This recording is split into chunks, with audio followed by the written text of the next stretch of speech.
Now that the bike is empty of its oil, I've put the stump plug back in simply so I don't lose it, and it's good practice to do that. If you forget and you then tip the oil in, you just get oil all over the floor, and we don't want that. So now I'm going to put the new filter in. A good idea to do with that is just get a fresh piece of oil on your finger, run it around the top seal, and that just helps lube it as it goes on so you don't get a dry seal on a dry metal surface. And as before, fitting it is simply hand tight, very hand tight.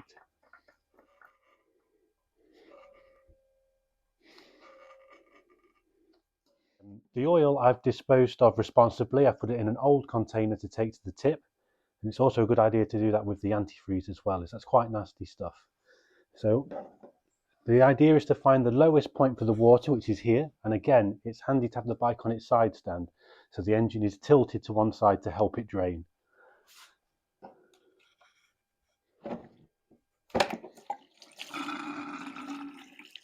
Oh, that is nasty, rusty looking water.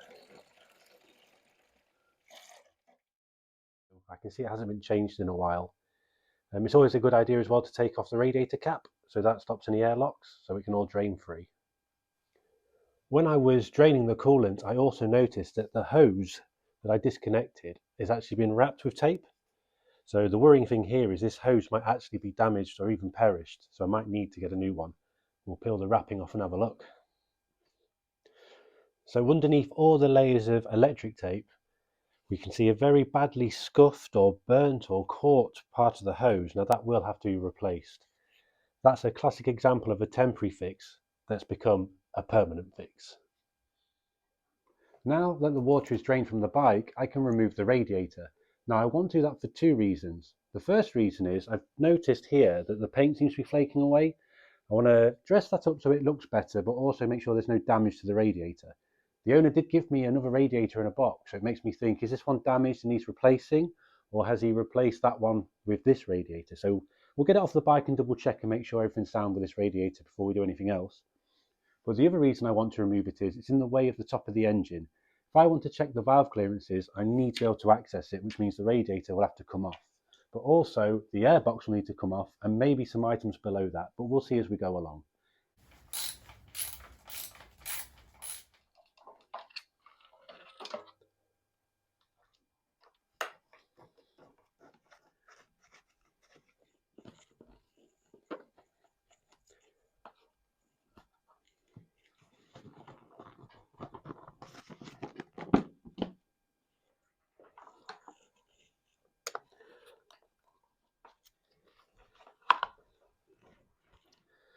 I've just unplugged the coils from the bike where the spark plugs are. Now if you notice, there's little tags and numbers on each one, different colours and different numbers. They're numbered 1 to 4, and you always go from the left to the right of the bike as if you're sat on it.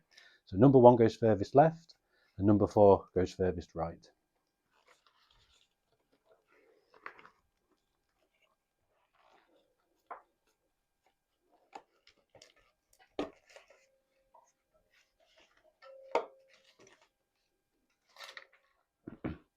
I now need to remove these metal water pipes before I can remove the head.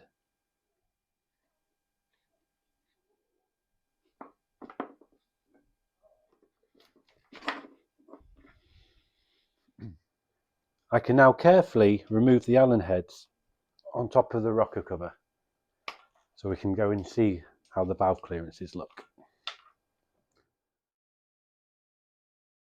I just need to gently remove the rocker cover, trying not to damage the gasket below. Now that we've exposed the top of the engine, we can now get to the cams.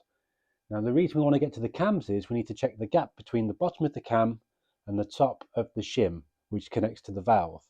So we use these feeler gauges. They are perfectly calibrated, different thicknesses to check what the gap is between the two. What we need to do is find out where the top of the piston is for cylinder 1, rotate the engine to that place, check the valve clearances, rotate the engine for the top of piston number 2, and carry it on until we've done all 4. So when we're using feeler gauges, we're looking for a nice fit.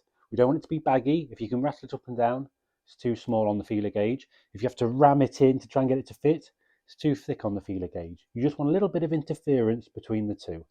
And then you can check that against the manufacturer's tolerance to make sure everything is okay. I also need to remove the carbs. That way I can access the inlet port valves a lot easier.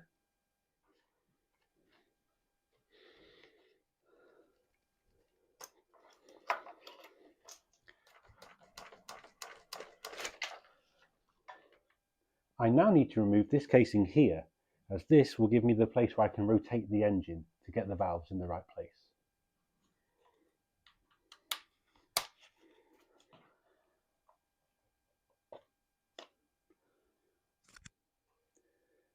So hopefully you can see this on the camera. What you have is a casing line here, and then lines on this wheel here. So there is a letter T with a dash next to the T there. To get this for cylinder 1 to be top dead center, that line there has to line with the line on the casing. So what we do is we rotate it so it lines up.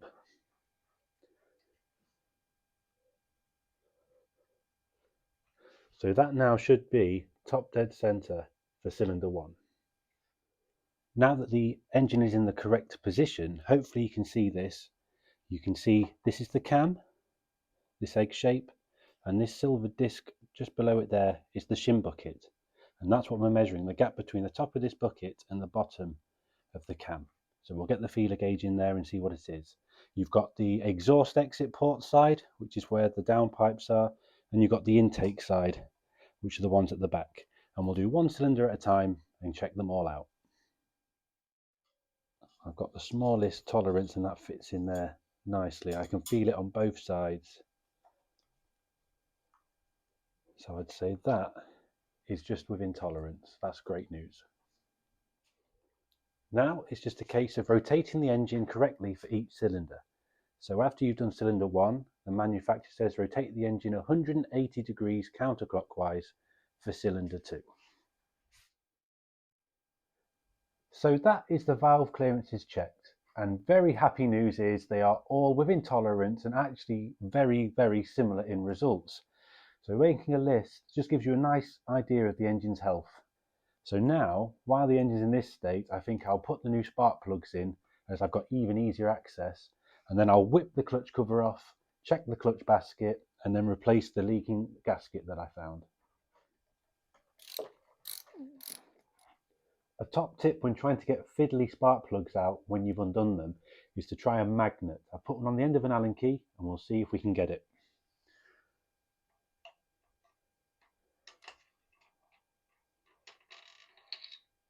There we go. A nice easy way of getting your spark plugs out. And then just take your time when putting the new spark plug in. The last thing we want to do is cross thread it at this stage.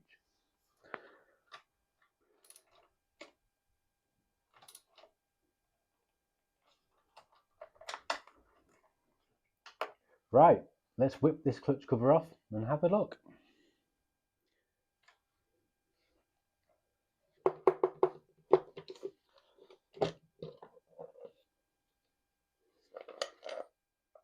Next is just taking off the 6 bolts that hold the basket together.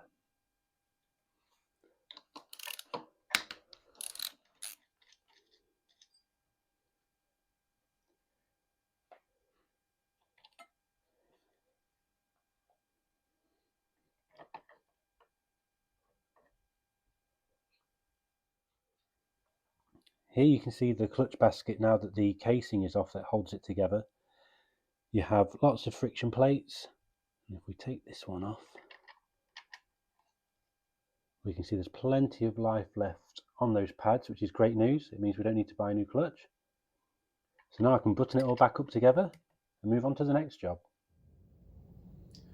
With a bit of patience and just some sandpaper and a rattle can, I've managed to make these engine casings here look quite presentable. It's just a little bit of patience required there, but they're looking really nice. But the important thing to do before I put them back on the bike is to make sure that all the surfaces on the casings and on the engine block itself are all lovely and clean. What I found was this engine casing here had a brand new gasket on it, but when I peeled it away, because this one was leaking, I found on the engine block there was the old gasket remnants behind. It's really important to clean them off. What I use is a Stanley blade, and I just run it carefully down the edge of the casings. You've got to be really careful though. If you hold it at the wrong angle, it can nick in and cause little cuts to your surface. You've got to be very careful, but it's a very good way of getting them off. And there we have it, a factory fresh look by just using a Scotch pad, getting all the old paint off, nice and smooth, and then a couple of layers of engine paint. So it cost me £8 to get this lovely effect, and I've been wanting to do this since I bought the bike. I can get rid of this gold oil cap and replace it with a lovely nice standard one. And that just looks fantastic. Next up on the service list is the air filter. It is literally just a case of undoing all the screws around the housing, and watch out for the sneaky one in the middle, otherwise it'll have you pulling it forever.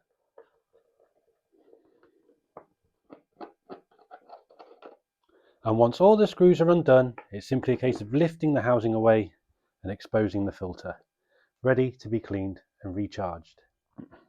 So here's the filter. It looks in really good condition, to be fair, but I'll give it a clean anyway and give it a recharge with the proper spray. So the instructions say to spray the power clean on both sides, inside and out, and it says to use quite a liberal dosage, leave it for 10 to 20 minutes before rinsing it with low pressure tap water. So we'll give it a good spray and see how it looks when we rinse it.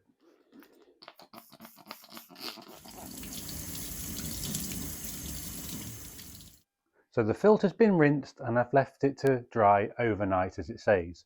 It looks pretty much brand new just for the clean, but the next thing to do is what they call recharging the filter. So K&N say it needs oil on the outside layer and the inside layer to be fully efficient. And it's just a case of holding the can a few inches away from the end and spraying with the panel, like so.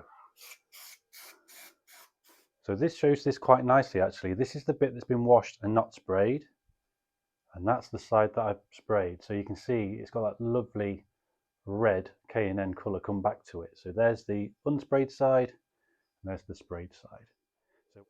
And there we have it, a nice clean filter ready to go back in the bike. We can finally put oil in the bike now. I've got myself a funnel, my trusted funnel, so I don't spill it everywhere.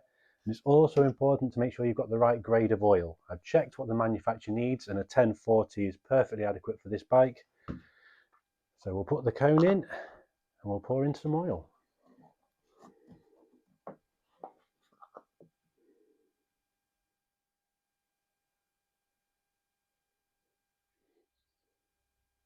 As you can see on the viewing window, I've finished putting the oil in the bike. I've filled it up about 3/4 to the top of the viewing window. And then what I'll do is I'll start the bike, make sure it fills all the places it may not have got to, and bearing in mind we've got a new filter on as well, so I'll have to fill that up. I'll run it for a couple of minutes and then I'll see where it settles on the spyglass, and I'll fill it back up to where necessary. Then it's just simply top up the water with the antifreeze. When I think the water's near the top of the level, what I like to do is find a big hose and I'll squeeze it to try and get rid of any air that could be trapped in the system.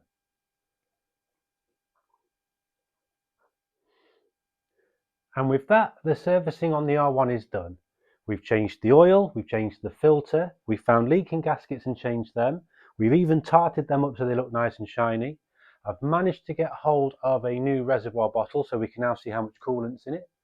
I've dressed the radiator. I took it off the bike and it was okay, just a bit rusty from water from being topped up, probably running down a warm engine.